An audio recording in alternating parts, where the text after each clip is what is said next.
what was he doing on these calls, and why so many of them? It's fair to ask, of course, if it's true. I don't know if it's true. I know it's his reporting. It's the same thing with John Kerry when he was meeting with the Iranian officials after he was out of office. It's fair to ask what's he talking about, and I guess it's fair to ask for sure. Yeah, I mean, but I will say I should note that Trump called that illegal when Kerry did it. He said it was okay, and obviously the Trump campaign has put out a statement that it was false. So I'm not sure if it's true or not. But I will say that Mrs. Harris was sent over to stop the war, and shortly after there, Putin invaded, as he did under Obama and Biden. So it's my opinion that the next president, and hopefully it will be Donald Trump, has the ability to speak to Putin. And I know that's a dirty word in a lot of circles, which is sort of ridiculous because you need to be speaking to your enemy, of course. And I think that Donald Trump, as opposed to Harris, has the ability to potentially stop World War III. And that's what I'm betting on. Well, first of all, she was over there to warn Zelensky about the upcoming invasion, so that's oddly inaccurate.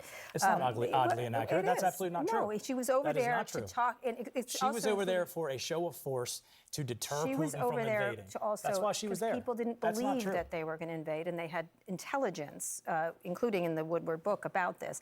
The second thing is, he's a private citizen. He shouldn't be talking to Vladimir Putin. That's just really pretty much basic stuff. He also shouldn't be meeting with other world leaders. He's not been, we have a government that happens all the time, by the way. I understand that, but this is a unique situation. I think also Does like Obama an meet with world leaders? All the time. But not in the Scott, same fashion. An adversary, that's the question here is, she an said adversary like, I'm asking you, an adversary like Vladimir Putin, does that not change the calculus here? Yeah, I don't love the optics of him talking to Putin, just to be honest. And by the way, in the middle of a war, there's like a war going on. But it's not surprising to me that a former U.S. president, Republican or Democrat, would have conversations with world leaders that they had some relationship with. I know the book also, sort of made a big deal out of this idea that he sent these like COVID tests or whatever to Putin. But I've been wondering, the machines. I've been wondering though today, like, what is more concerning, these conversations and these COVID machines, or the fact that we've been sending billions to the Iranians, who are now funding terrorism and attacking our biggest ally, and Kamala Harris goes on TV and says this is our biggest geopolitical foe, which it's not. But the relationship between Biden and Obama and Harris and the Iranians, to me, is far more I just want to troubling clarify than this here. Putin issue. You're talking about the Iran nuclear deal, and you're talking about the unfreezing of Iranian assets. That's not the same thing as Obama sending billions of dollars to Iran. Well, but Congressman, I'm curious what you think about all this. Yeah. I mean, obviously, I don't think he should have been talking to him 7 times. But the bigger issue is, what does he want to do going forward? Because he keeps saying he wants to end the war. Well, what does that mean? Does he mean, okay, we're going to give away a fifth of Ukraine? Because that's what Putin wants. And then if he does that and he ends the war on those terms, then are we going to say, okay, China, if you invade Taiwan, I'll tell you what, you can have a fifth of Taiwan and we'll end the war? He's never answered the question, end the war on what terms? And if he has a solution, then share it with us. Yeah, I think that that's such an important point because, I mean, look, the retrospective part of this is interesting, but it is a question of Trump has been saying for months that he has some special relationship with Putin, that he would release the political prisoners, that he would be able to solve this war in 24 hours. Let me just play a little bit about what Trump has been saying about his relationship with Putin of late.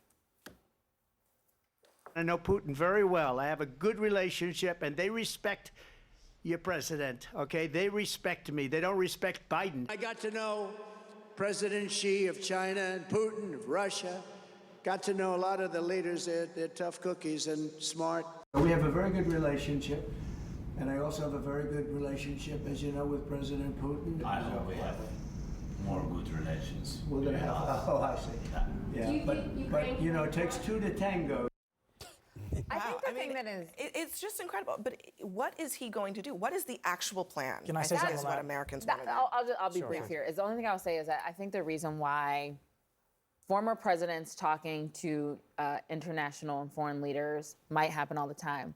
The difference here is Donald Trump is running to be the president again. And so what conversations is he having after he got out of office, making deals that might be undermining our current government? That is the thing that makes me, that hasn't really been brought up in this conversation, that makes me very concerned. And I think deserves a bit more scrutiny than for people than an Obama, than a Bush having a conversation with another foreign leader. So I think it is. I think Roe is correct here, or not correct. Excuse me. I think he has a great point when he's like, "What's the plan?" Right? But it's important to say if you're negotiating something, or if you're going to, let's say he becomes the president and he has to negotiate the end or peace or something like that, you're not just going to throw your plan out there. That is kind of ridiculous that you would say. But don't you think that he owes the American people more details other than saying, I'm just going to snap my fingers and it'll be solved? That is not how. I don't think that passes any kind of leadership test. I understand for that, any person, really. I understand that we want to hear more. I understand Zelensky wants to hear more. But here's the reality, and it's Putin's the devil. People have been saying that for months. If you even said his name, it was bad. You can't talk to him. But the reality is, more likely than not, unless we're in nuclear war, there will be a political negotiated peace settlement.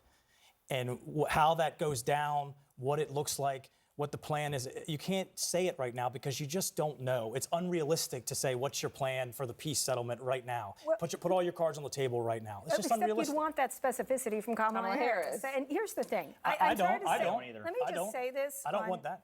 Let me just say, I am a lesbian from San Francisco, and happy International Lesbian Day today. Happy International Lesbian Day. I have to tell you, you may not realize this, but Russia is our enemy. They really, truly are. And you can talk to them. They are. They absolutely are. They do all kinds of discourse. I didn't say you didn't have to speak to them, but you have to understand they are our adversary. They're our absolute adversary.